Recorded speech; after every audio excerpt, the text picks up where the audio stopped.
sure we'll get into it really soon. So welcome. So this is Exploring Judaism.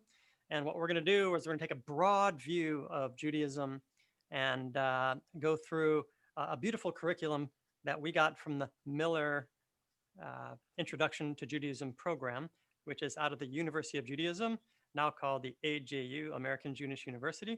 And it's a beautiful curriculum that I've taught last year, and it just allows for a lot of reflection and broad view Judaism. That's what we're after today. And in general, what we're after through this curriculum is to look at the big picture, the purpose, the overview, to really get a broad view of what Judaism has to offer us and the world.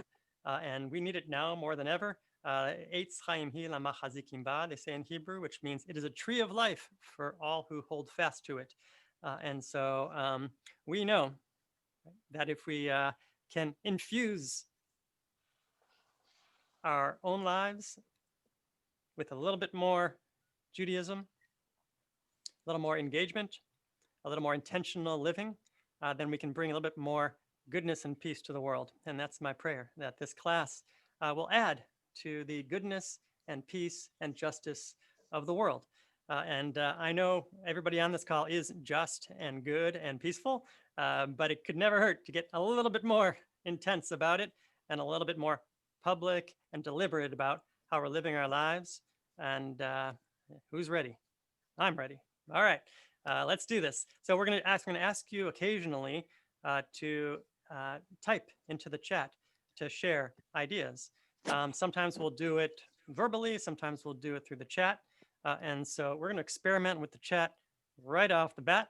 And so the first session that we're going to be dealing with is called From Creation to the Edge of the Wilderness. From creation to the edge of the wilderness. And that represents the Jewish narrative of our Torah. All right, so the first session today is all about Torah. What is Torah? Why is it important? And what does it mean for us? All right, so fairly straightforward. The world stands on three things: Torah, prayer, and deeds of loving kindness. One more time. The world stands on three things. This is what it's all about, according to our Jewish tradition: Torah, prayer, and acts of loving kindness. Today, we're going to talk about Torah. And we're going to be dealing with what is Torah, what's in the Torah, and how do we relate to it? Why is it important? So before we begin the content, let's do a little bit of sharing. And so thank you all for being here. At this time, here's your question. Here's your prompt. Everybody ready to type? Here's your prompt. At this time, what I find most compelling about Judaism is blank. At this time, what I find most compelling about Judaism, attractive, compelling about Judaism is blank. Please type in the chat. Oh, we can only type to me. Oh, no. Okay, hold on. Can we all type to each other? How do we fix that? Rabbi, if people choose to send it to everyone in the little drop-down menu. Okay. Thank you. Oh, actually, no. Right now, it's a webinar mode, so it only allows it to go directly to you right now. Oh, there you go. That's what I was saying. Yeah, I'll fix that. Carrie will try to fix that. But in the meantime, type to me and I'll vocalize.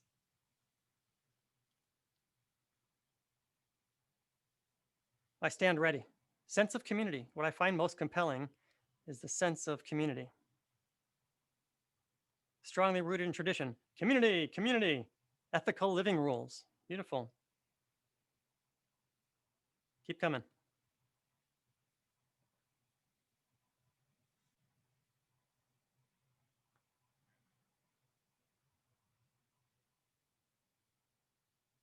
Is everybody typing? All right. And food. Good. Culture, food, and if I may expand. Tradition. Beautiful. Right? At this time, switch. What I find most troubling or confusing about Judaism is blank. What I find most troubling or confusing. Good. back to the goodness. It brings light and darkness. It's ethical and it's practical. Being part of a religion that places emphasis on being a good person. I love it. All right, now let's switch to the other side. What do you find most compelling? I'm sorry. What do you find most troubling or confusing about Judaism? Anti-Semitism. Yeah, very troubling and confusing.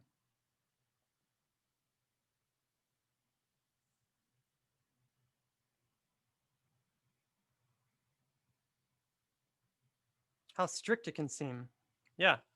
How confining. Um, lack of support for Israel by too many American Jews. Very confusing. Why the Jewish community doesn't rally 100% behind Israel. Good. Learning Hebrew is confusing. The hate that is shown by non-Jews, yes. Why it's through the maternal line. Yeah, why is it that we go by the mother?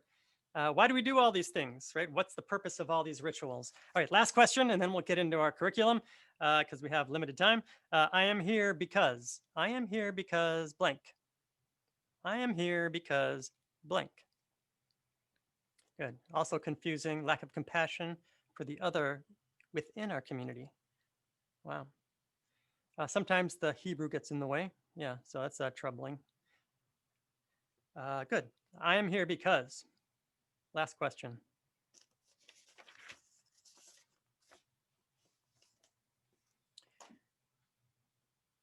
Reconnecting, learning more about Judaism. I fixed the chat. So Oh, thanks. All right, and Sherry Ann, we're going to get ready to share page 13 in just a moment.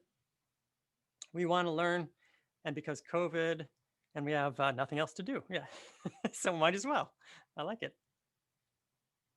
Always good to learn. Beautiful. So some are here on a quest. Some are here just to learn. And so I want to learn more, right? Fully ready for conversation. And this is a good start. I love it. It is a good start. So thank you all for being here, no matter what your reason is here. Let's share some inspiration from Rabbi Abraham Joshua Heschel before we get into the details. We're going to work on purpose a little bit. And so what is religion all about? According to Rabbi Abraham Joshua Heschel, Abraham Joshua Heschel was a luminary in Judaism, ethical. He marched with Dr. King, and very important person. Sharon, you want to share that screen? And for some text from Rabbi Abraham Joshua Heschel, I'll begin to read it as it comes up on our screen. All right, here we go. It is customary to blame secular science and anti-religious philosophy for the eclipse of religion in modern society. So that's statement number one. In modern society, religion is beginning to get eclipsed by secular science and anti-religious philosophy. Right? Religion's taking a tough hit these days in the face of secular science.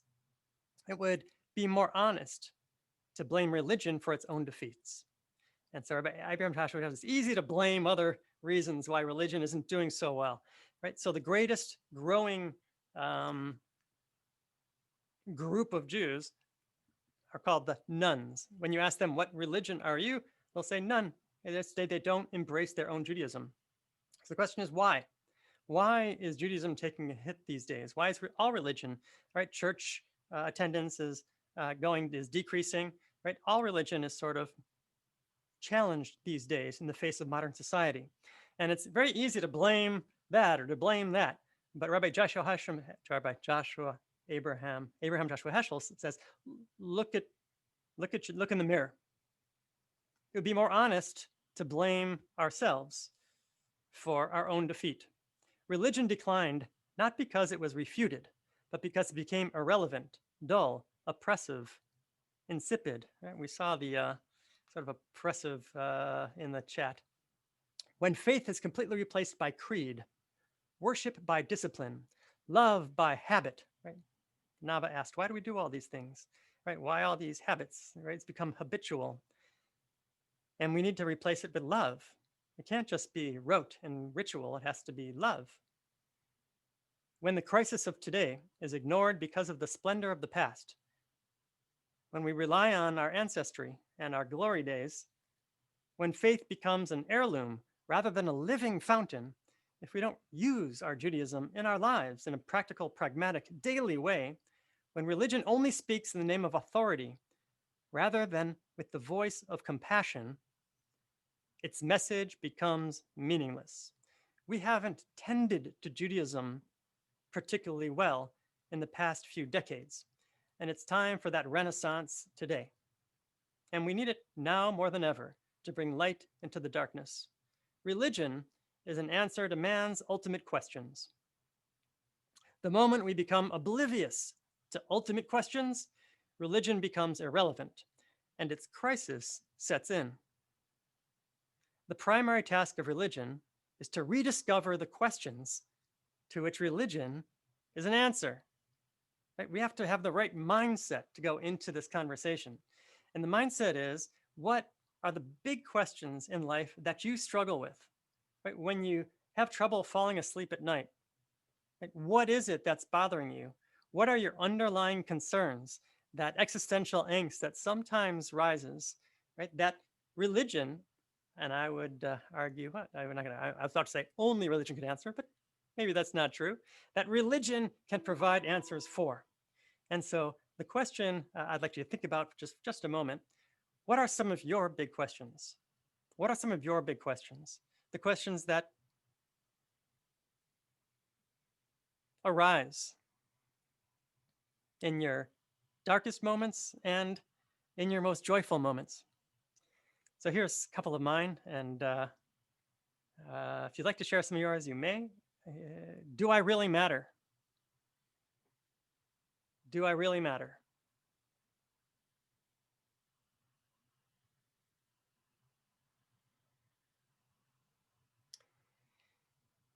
What does the future hold for my children?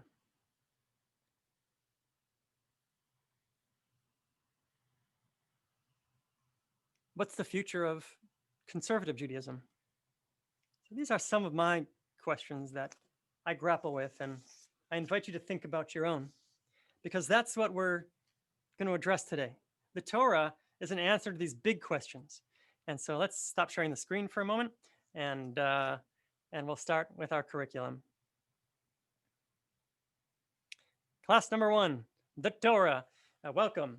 And so the Torah refers to, in this class, the 5 books of Moses. And the Torah can refer to many different things. The Torah has an component of the written Torah and the oral Torah. We're not going to get into that complexity today. Today, we're just going to deal with the 5 books of Moses. Right? And the 5 books of Moses, all right, here. Okay. First, 5 books of the Hebrew Bible, not the entire Jewish scripture. Okay, so what that means is, right, the Torah is one part of the Tanakh. So the Tanakh is made up of Torah, Nevi'im, and Ketuvim. Torah, prophets, and writings. Right? And we're just dealing with Torah, the first 5 books of Moses. After the first 5 books of Moses come the prophets, Joshua and Judges and things like that. And then after that come the writings, which are the Scroll of Esther, the Purim story, the Book of Ruth, Ecclesiastes, and Lamentations. And so those are sort of other books of the Bible. So one more time, we have 3 sections, right? We have 5 books of Moses, prophets, and then writings. And today we're going to be talking about the 5 books of Moses, right in our Torah scroll. So in our ark, it's very confusing because we have many Torah scrolls, but they're all the same thing. Right? So when you open it up and you see 5 Torahs, you might assume that each one is a separate book of the Torah. No, they're all the 5 books of Moses, right? And here we have a set picture of what it looks like. And this is what the script looks like inside the Torah. And this is from the section of Balak in Bilam, in Bamidbar, in the book of Numbers. And that's what it looks like. So it's Hebrew script. It's calligraphy, handwritten, very expensive because it takes a year to write. And so it's a year's salary, basically, for someone to write the Torah scroll. And this is the 5 books of Moses. And here they are: Genesis, Exodus, Leviticus, Numbers, and Deuteronomy. And so today, we're going to review the content of the Torah. What's in the Torah and why is it important to us? So here we go. In this class, we'll study it as a drama in 6 acts. So why is it 6 acts in 5 books? Well, we're just following the narrative. And when you follow the narrative, then you come up with 6 different parts. Make sense? So far, so good. So we're not talking about books. We're talking about the narrative of the Torah. And so here's Act 1.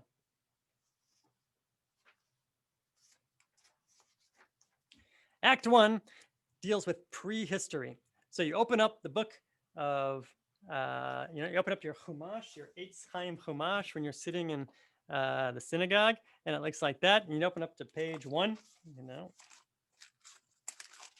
And what do we got? We got the beginning of Genesis. Bereshit bara Elohim, when God created the earth, right? And so we have the creation narratives. We have the story of Adam and Eve. We have Cain and Abel, Noah and the flood, and the Tower of Babel.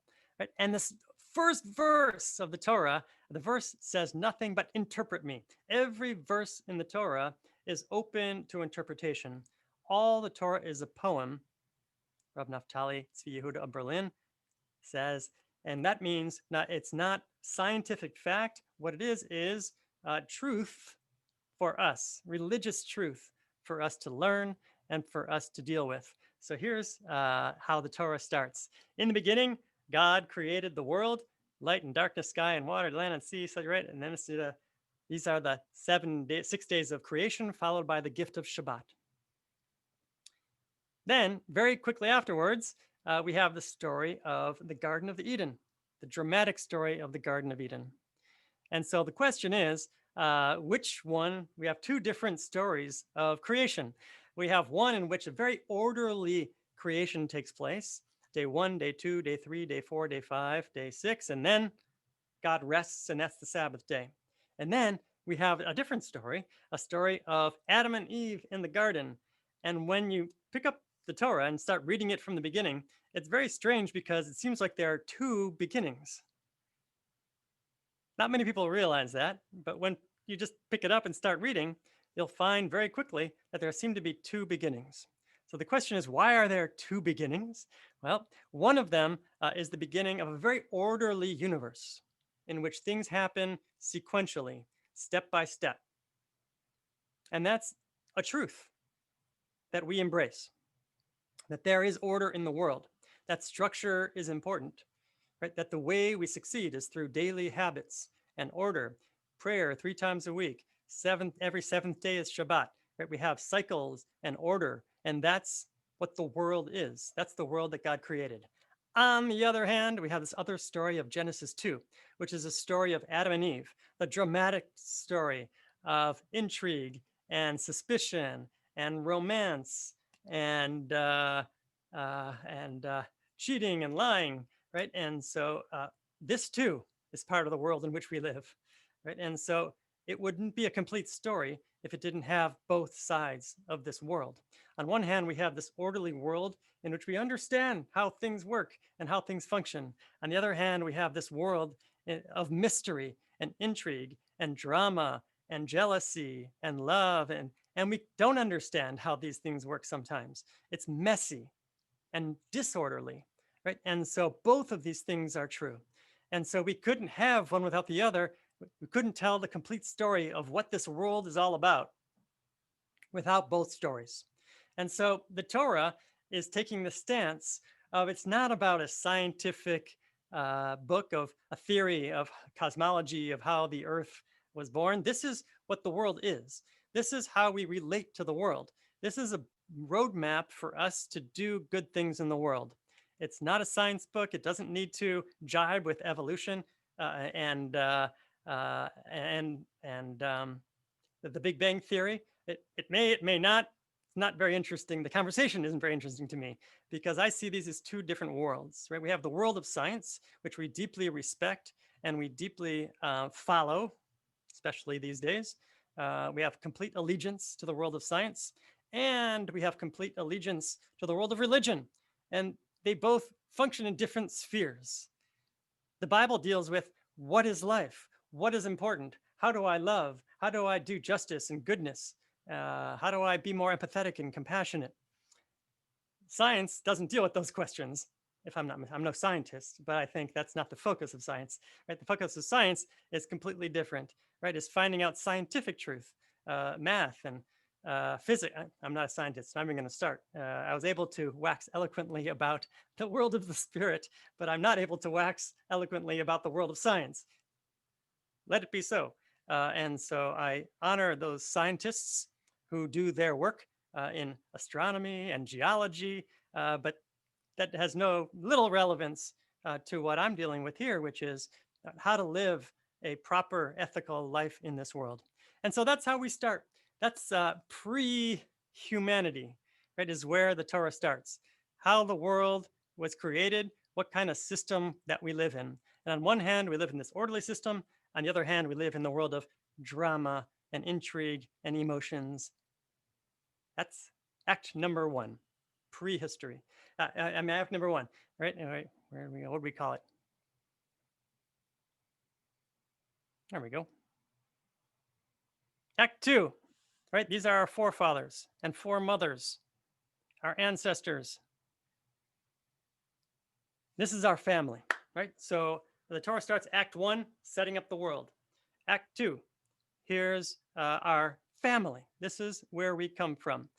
And when people enter the world of Judaism, some people are born Jewish and born into this family, and some people convert to Judaism and join this family. So can you join a family? Of course you can, right? Of course you can. Can you join a family in real life? Of course you can, right? Can you join a family of Jewish people? Of course you can. And so when you join the Jewish people, you connect right here to Abraham and Sarah. This is where it all starts. So Abraham and Sarah, Abraham was called. Abraham was called. So why was Abraham called? What was so special about Abraham? And what in the Torah, what was so special about Abraham? It's a trick question. What do we know about Abraham from his childhood, from the Torah? Nothing. We don't know anything about Abraham. So isn't that interesting that the first Jew that God decides to invest everything in comes out of nowhere, just a regular guy, seemingly.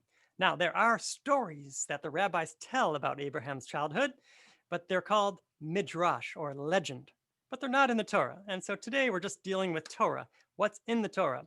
And so here's Rabbi Feinstein, a beautiful mentor of mine who has this theory. God is trying to partner with humanity to do good in the world. There was an attempt made in Adam and Eve. That didn't work. You can't just stay in a garden. There was an attempt made to populate the world, and Noah and the flood came. It didn't work. We didn't attach ourselves to God's ethics and ethos. Finally, this is the one that worked. Abraham was the one that worked. Abraham was the first Jew. So isn't it interesting that all of Act 1, there was no Jews. So far, we're just dealing with universal humanity. So what does Judaism care most about? Right? Ourselves, the Jewish people, or the world? And the answer, of course, is both. Right? And so far, the Torah just starts with the world, that we have responsibility to connect and understand the world. Right? And so here we go. Now we're going to talk about who we are, the particulars of who we are. So we have this universal and we have this particular. So now we're going from the universal into the particular. Abraham and Sarah. So what's special about Abraham? Trick question. Nothing. Strip a human being of his homeland and his birthplace, and he says, go. God tells Abraham, go away, go and journey. Why does Abraham have to journey away from his home, away from his land, away from his family to go find God? That's the experiment. That's the experiment. If we separate people from their original culture, can we rebuild something beautiful?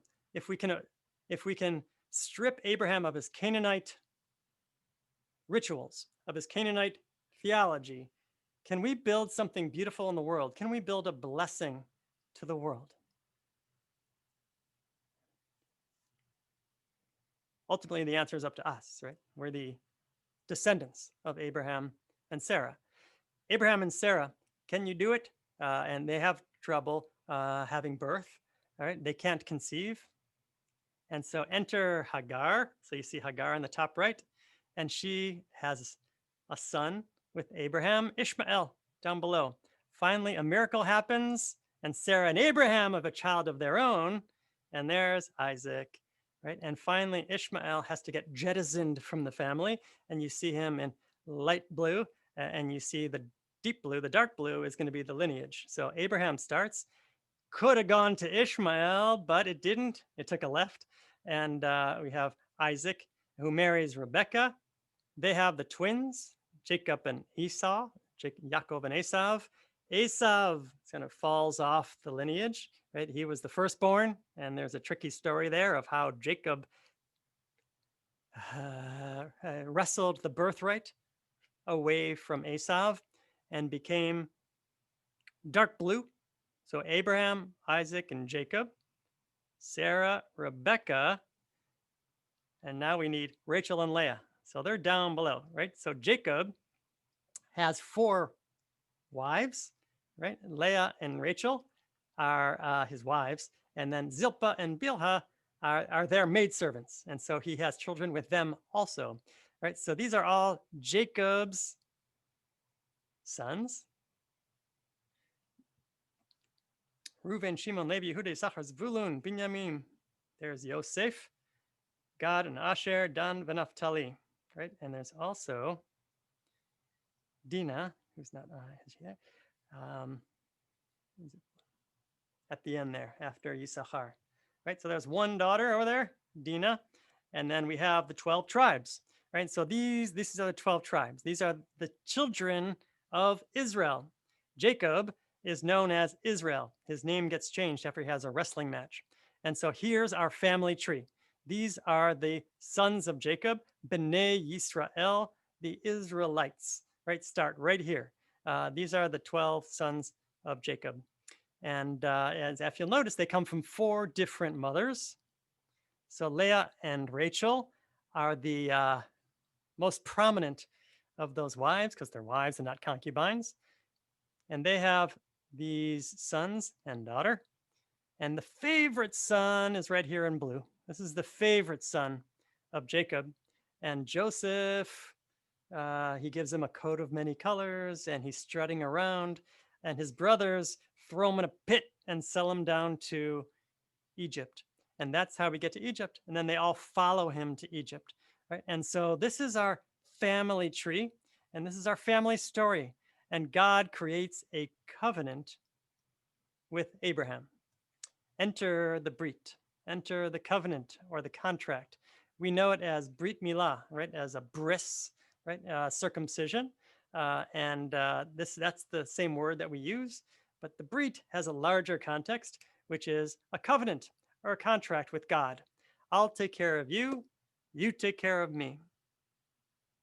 So in Abraham's case, it was, right, you acknowledge me, you call attention to my name in the world, you share my ideals, right? This is God talking, right? You share my ideals, Abraham, and I will take care of you. And I will make sure that you have progeny, and you will be a blessing to the world. Not a blessing to me, mind you, points out Rabbi Feinstein, right? God doesn't want people to worship God. God wants people to bring a light to the world. And that's our job ever since Abraham and Sarah. And God said to Abram, go forth, lech lecha, from your native land, from your father's house to the land that I will show you. And I will make of you a great nation. And here we are. And I will bless you. Thank you. And I will make your name great. And that's our job, is to keep our reputation kadosh, holy. And you shall be a blessing. And we will bring blessing to the world through our ethical sensitivity. We've already done so, by the way. One of the things that I've noted is that how natural it is for Western civilization to be giving inoculations to the most vulnerable first. How did we just assume, right, that we're going to give it to the most vulnerable? Maybe we should give it to the most powerful first, and then those people will take care of the more vulnerable. But no, right? And I think this comes from the Torah. Take care of the stranger, take care of the needy, take care of the weak, take care of the orphan, take care of the stranger, take care of the widow, take care of the people that are most vulnerable. That's our job, right? And you shall be a blessing, and the Torah has been a blessing. I will bless those who bless you, and curse one that curses you, and all the families of the earth shall bless themselves by you. And Abraham was 75 years old when he left Haran. So he left Haran and started a new journey, a new kind of living um, in covenant with God. And he starts in Ur Kasdim down there, Ur, which was a city and a very popular city.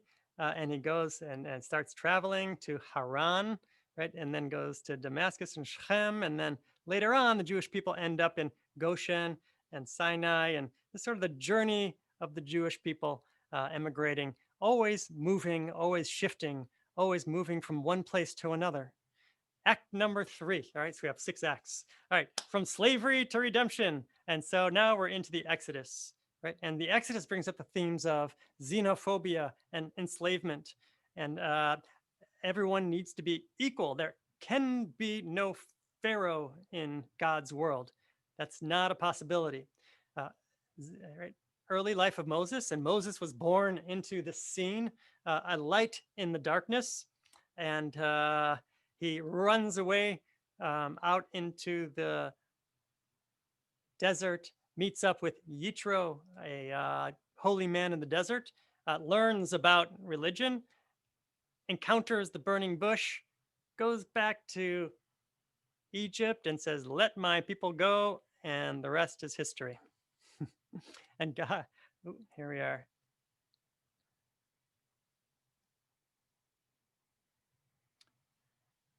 Act number 4. Okay, should go noted that this is the Passover story that we're all familiar with, right, from the Haggadah. Act number 4.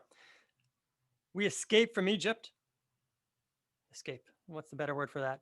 We're freed from Egypt by God's mighty hand and cross the sea, and we arrive at Mount Sinai. We can talk about historicity. Did it really happen that way? Did it not happen that way? Is it a fable? Is it true? Is it historically true? Is it scientific fact? Not the topic of discussion for today, because we're keeping things big picture, right? We're reading it as a poem and a story and a narrative that's deeply transformational on a personal level and a global cosmic level. Act 4, Covenant at Sinai. Moses goes up the mountain and receives the 10 Commandments. A revelation takes place. What happened at Sinai? Lots has been written about that, and it's everything from enlightenment to actual text coming down the mountain. The 10 Commandments, the golden calf. Right after Moses comes down the mountain, the people couldn't wait. They couldn't wait. They needed something tangible, and they ran out of patience and created this golden calf to worship. We survive the golden calf and carry that pain with us and infidelity with us. And then we move into the ritual and ethical laws once we purify ourselves from that experience. We receive the 10 Commandments. What's a commandment? Right? A mitzvah is a commandment.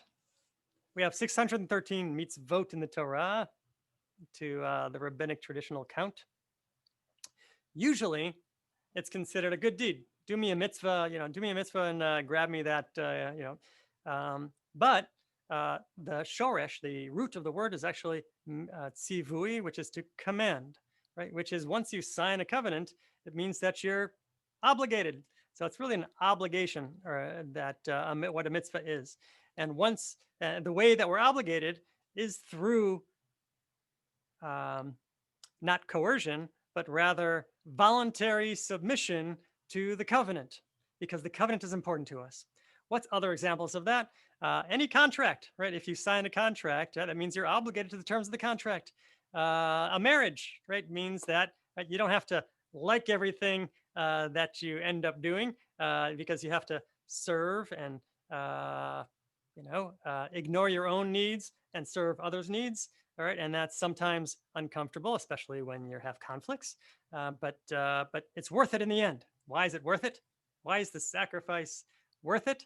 Right? Why is the time and energy and occasional conflict and tension worth it?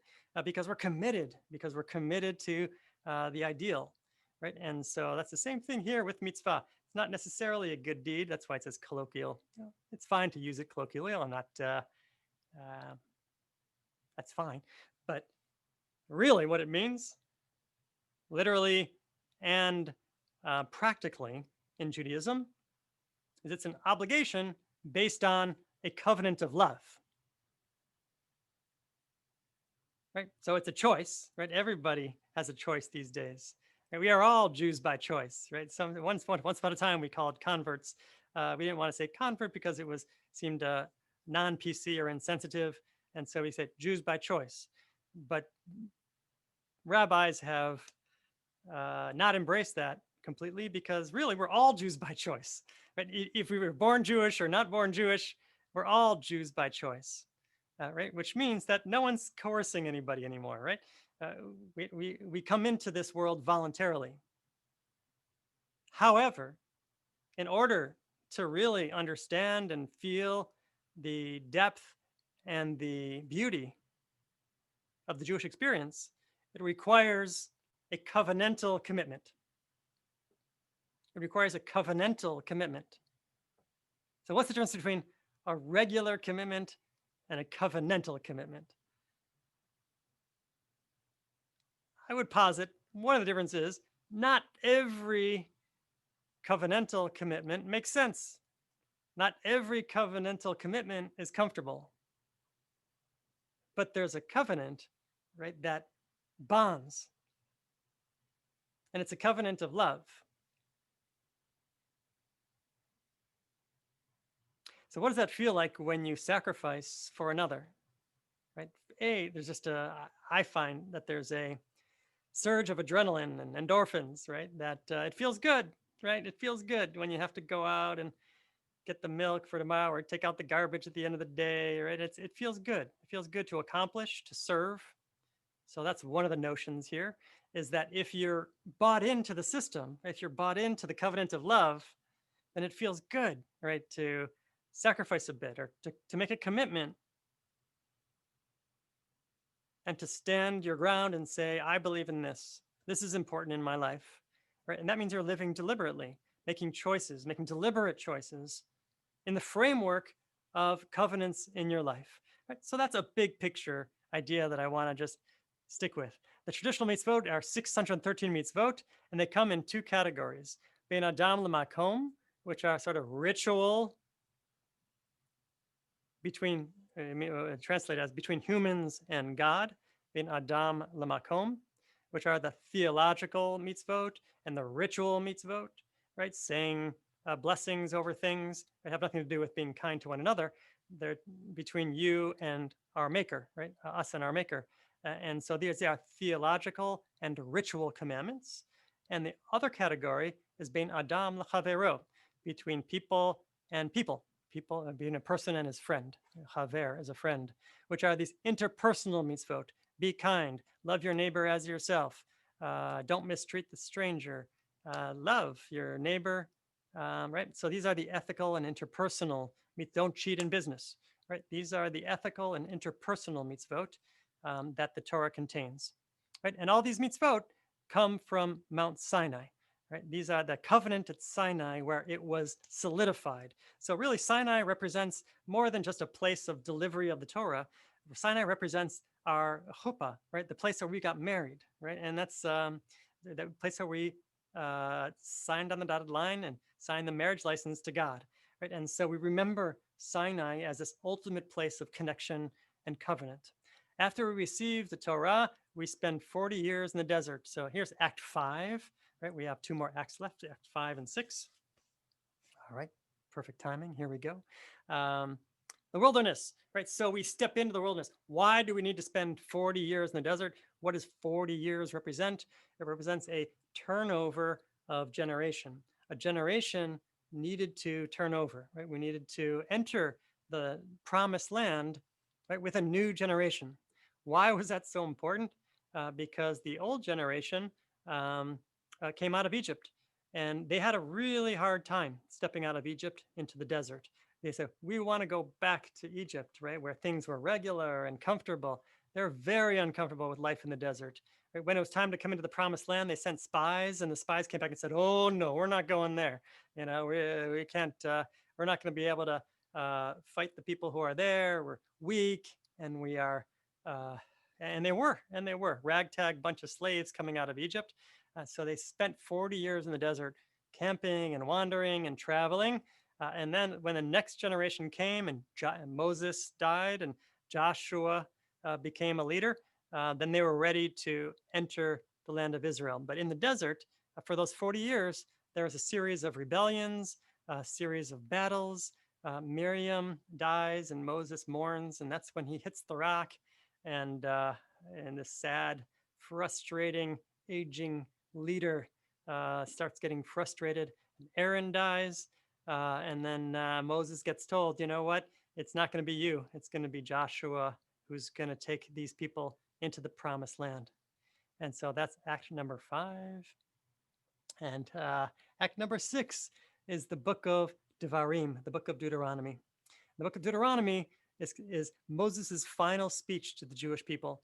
And so what's ironic about Moses' final speech? It's long-winded. One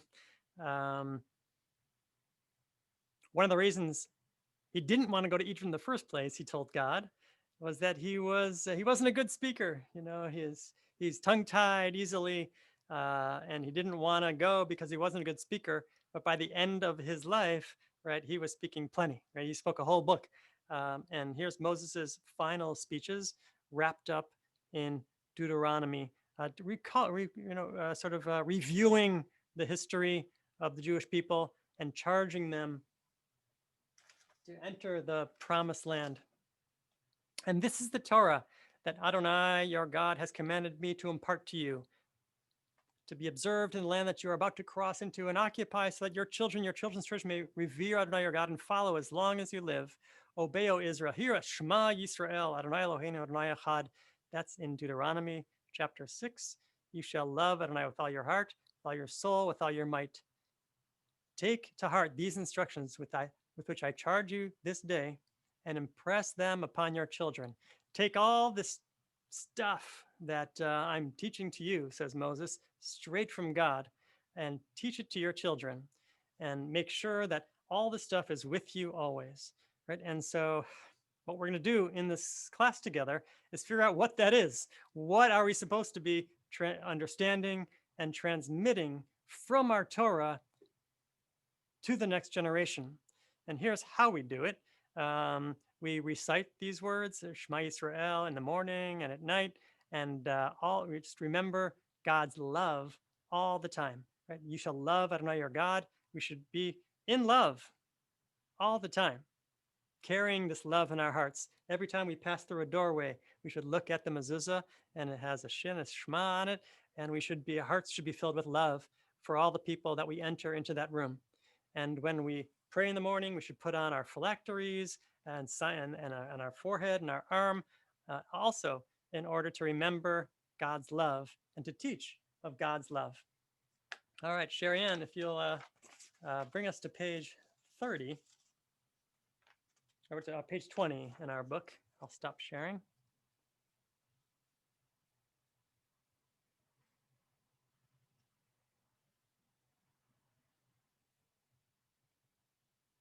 All right. By the way, if there are questions that come up, please send them, and we'll have a few minutes at the end. All right. So here's the question that Rabbi Feinstein wants us to ask. Would you recommend this book to your friends? Right. And it's kind of a humor title. And what it means is, what's so important about this book? What's so important about this book? Right. And let's read a little bit of if you can focus in, how about zoom in a little bit, Sherry Ann, and we'll read a little bit of it. I love Jewish books.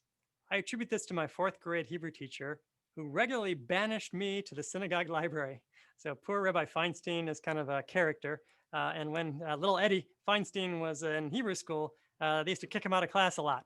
But after a full day of I wasn't a bad kid, but after a full day of regular school, Hebrew school provided the ideal environment to meet and mix. So after being scolded 3 times, shake it, Yitzchak, shake it, I would find myself in the synagogue library where I learned to love Jewish books. And so he says that the Bible is really, and this hashkafa, this philosophy of Bible as narrative, really comes from Rabbi Feinstein. And so Rabbi Feinstein takes a look at the Torah and says, you know what? We've been looking at it too closely under a microscope with all the commentary and all the words and all the language. What we need to do is look at it like a book. And he's a lover of books. And he says, here's the Bible as a drama in 3 acts, like any great play. It has 3 parts. Act 1, right? God dreams of creating a world of blessing. And he tries with Adam and Eve. So Sharon, if you can do the next page. He tries with Adam and Eve, tries with Noah, doesn't work. And we move on to Act 2. Finally, he finds someone to trust and to love. Here we go. If God couldn't get a suitable partner, perhaps God can choose one. Choose a man committed to sharing the divine dream. And God finds, I said he, my apologies, she finds Abraham. God is not a he nor a she, both. So sometimes they're interchangeable. I'll just use God for now. So God finds Abraham as a suitable partner. Noah didn't work, right? And finally, and Adam and Eve didn't work. Abraham, go forth from your land and make a great nation. So here's the curriculum. Take a man and remove him from his culture. Strip him of his identity, his power, position, patrimony. Remake him into a vessel of divine blessing. Be a blessing. God doesn't say be a blessing to me. God doesn't demand Abraham's reverence, worship, or submission. God invites Abraham to be God's partner. Share blessing with all the families of humanity. This is the charge that Abraham gets from God. And this is our charge, right? So yeah, you can go to the next page. Right? The Torah says, leave your land. A person must always keep walking. The Torah says, leave your land. Lech lecha. A person must always be walking. To a land where? Where should we be walking? To a land that I will show you. Always to some new fulfillment. The horizon that our destination isn't always clear. This is why a person is called a journeyer. Whomever stands still is not renewed, for nature holds him fast. Whoever stands still is not renewed, for nature holds him fast. My friends, we're starting a new adventure together. And so I invite you to reflect for a moment about what this beginning could potentially mean for you. Either what it means for you, or if you invest yourself fully in this experience of learning more about what the Torah wants to teach us, what could this beginning mean for you? All right, Sharon, if you'll stop sharing, and I'll ask everybody to send in a chat. Either what does this mean for you, or what could this mean for you?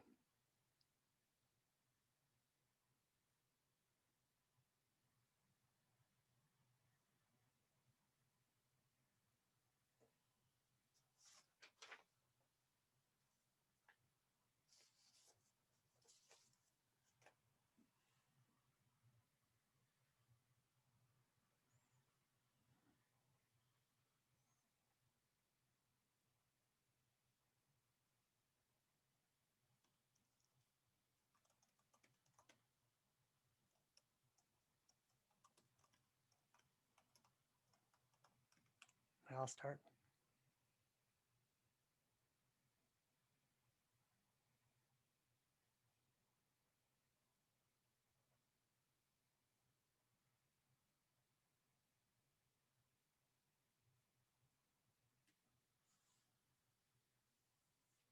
Hmm. Hmm. Okay, it could mean a new chapter in my life.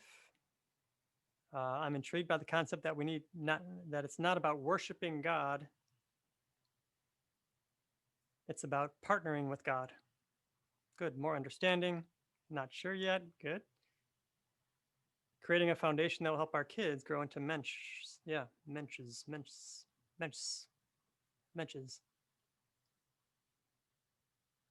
Menschen, I guess in German, Yiddish. Good.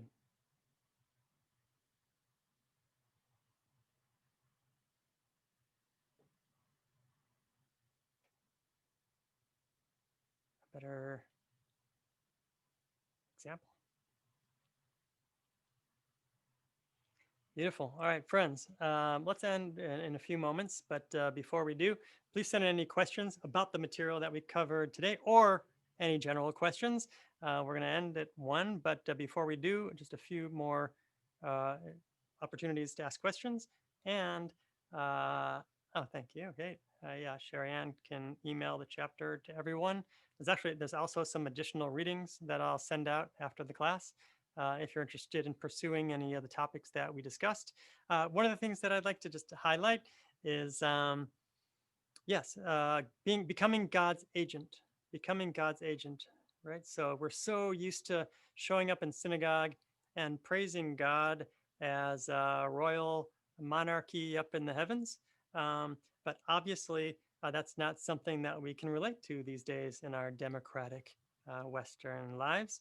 And so a different kind of working model for our relationship with God is as God's acting agent in the world, God's acting partner in the world.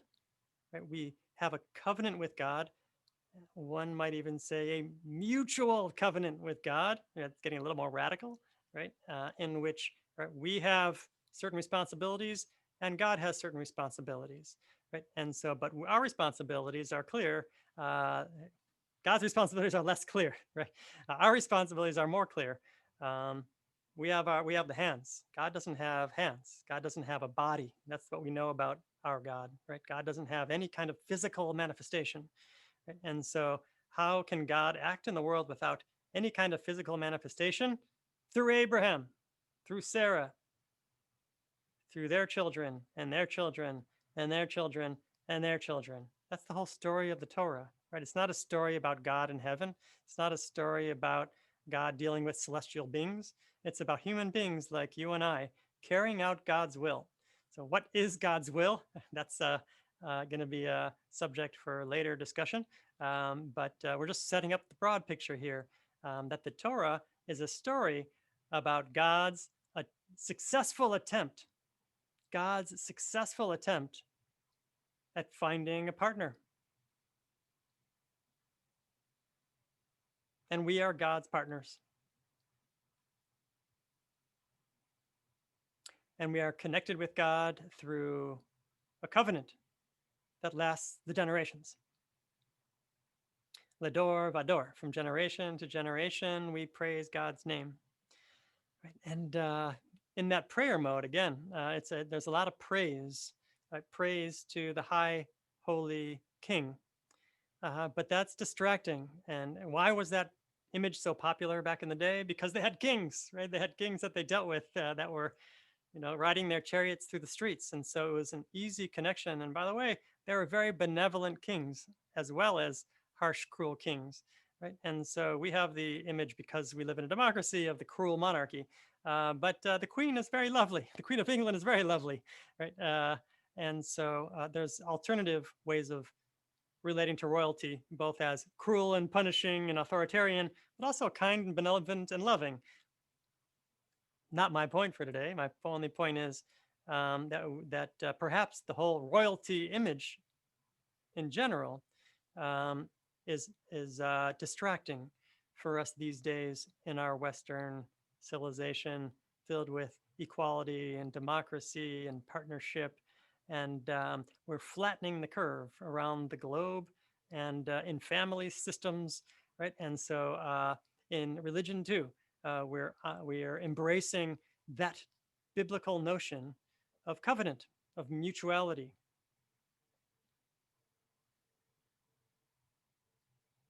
And so something to ponder, and we'll send out some additional readings. Good. Oliver asks, we'll go some couple of questions before we conclude. How many children did Jacob have at Yaakov? Was renamed Yisrael after he wrestled with an angel. And so he had the 12 sons and Dinah. So those are the 12 tribes, plus Dinah, who didn't get a tribe of her own because back in the day, that's not the way it worked. Today, in our shul, she would have a tribe of her own. She'd have a window up in the stained glass. maybe we should make a Dinah window somewhere. Anybody want to take that project on? All right.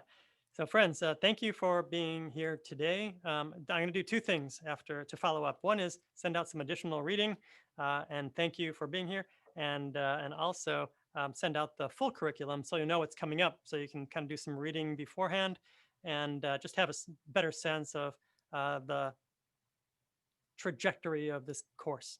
But it all starts today with Torah from Genesis. Genesis, Exodus, Leviticus, Numbers, and Deuteronomy. It's the 3-act story according to Rabbi Feinstein, the 6-act narrative according to our AJU curriculum, the 5 books of Moses.